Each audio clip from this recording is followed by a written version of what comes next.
La paracha de la semaine du grand rabbin Jacques Waknin.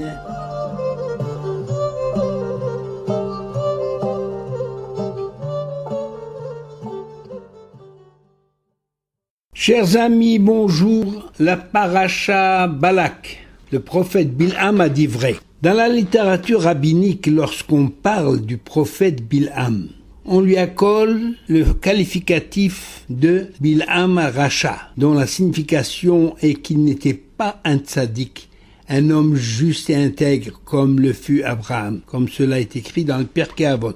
Et pourtant, la tradition nous révèle qu'il était d'un niveau de perception spirituelle égal à celui de Moshe Rabbeinu.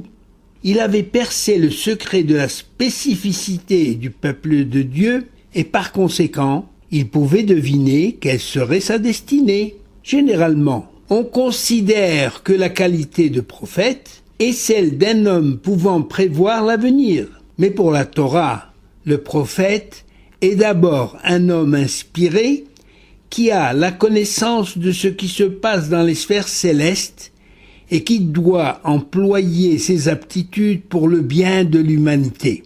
C'est ainsi qu'à propos d'Abraham, il est dit « Et je bénirai ceux que tu bénis, et ceux qui te maudissent seront maudits, et par toi seront bénies toutes les nations de la terre. » Genèse dans le chapitre 12. Le texte ne dit pas qu'Abraham a proféré des malédictions.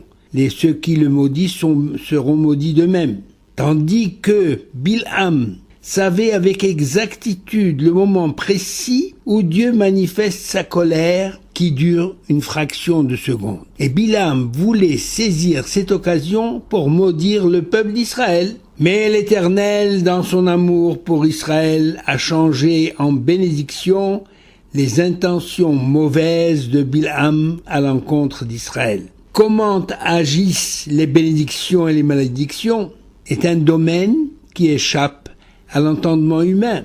Ce que nous pouvons seulement appréhender, ce sont leurs conséquences dans la réalité. La première bénédiction du prophète Bilham est très significative du caractère spécifique d'Israël. Henam levada dishkon uvad goyim lo yitrashav. Voici un peuple qui résidera solitaire et ne sera pas compté parmi les nations. Rashi précise, en citant le Targum, c'est au mérite de leurs ancêtres qu'ils doivent de résider en solitaire et ne seront pas comptés parmi les nations qui ont disparu de la scène de l'histoire. Autre explication donnée par Rashi, quand ils se réjouissent, c'est-à-dire les enfants d'Israël, aucun autre peuple ne se réjouit avec eux. Les siècles passent et cette constatation est toujours d'actualité.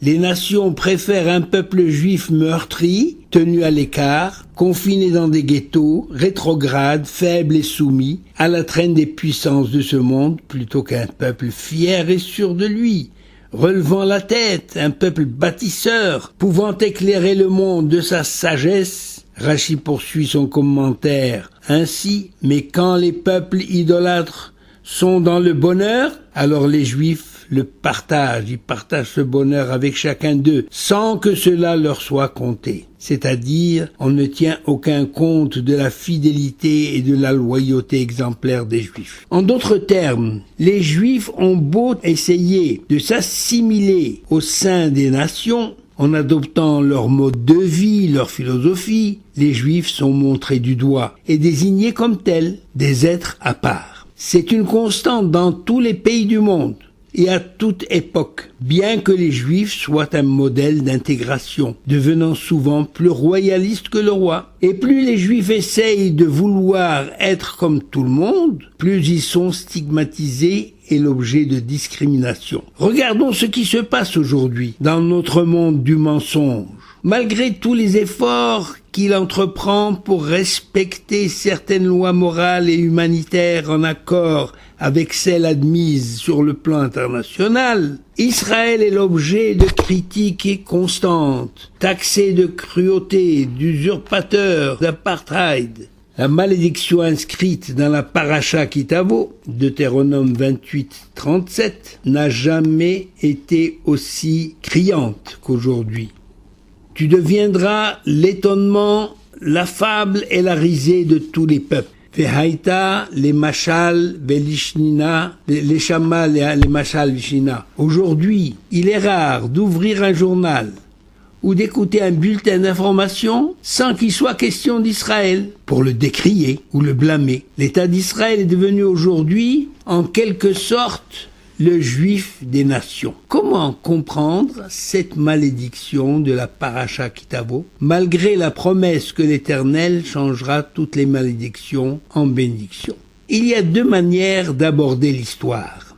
La première qui consiste à la subir, à savoir que l'hostilité des nations de ce monde aboutit à l'isolement du peuple juif, considéré comme un peuple à part, qu'il faut tenir à l'écart. Cette attitude est le résultat de la volonté de s'intégrer à part entière et de ressembler à toutes les nations, au détriment de son identité. La seconde manière est de prendre conscience que nous sommes le peuple choisi par l'Éternel pour répandre sa lumière et la bénédiction dans le monde.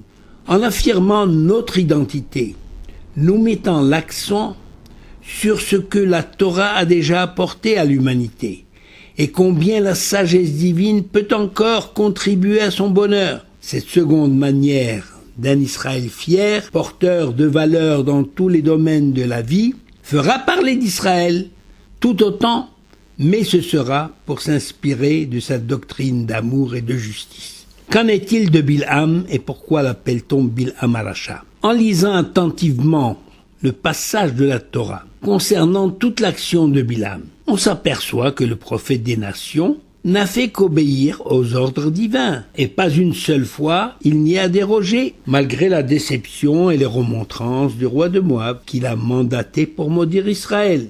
Dans un élan prophétique, Bilham déclare « Que maudirais-je si Dieu n'a point maudit? Et pourquoi mériterais-je si Hachem ne s'est pas irrité ?» En fait, Bilham ne fait que transmettre les paroles que Hachem a mis dans sa bouche. Hachem mit de sa part, c'est écrit en toutes lettres, Hachem mit sa parole dans la bouche de Bilham et lui dit « Retourne chez Balak et ainsi tu parleras ». Alors comment expliquer le qualificatif de rachat concernant Bilham?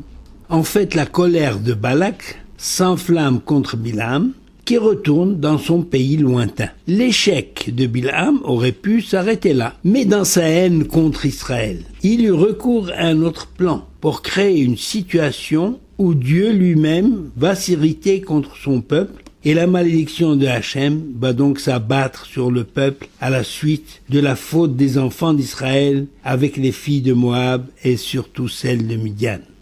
Moab et leurs alliés, les Madianites, étaient déterminés à tout faire pour vaincre Israël.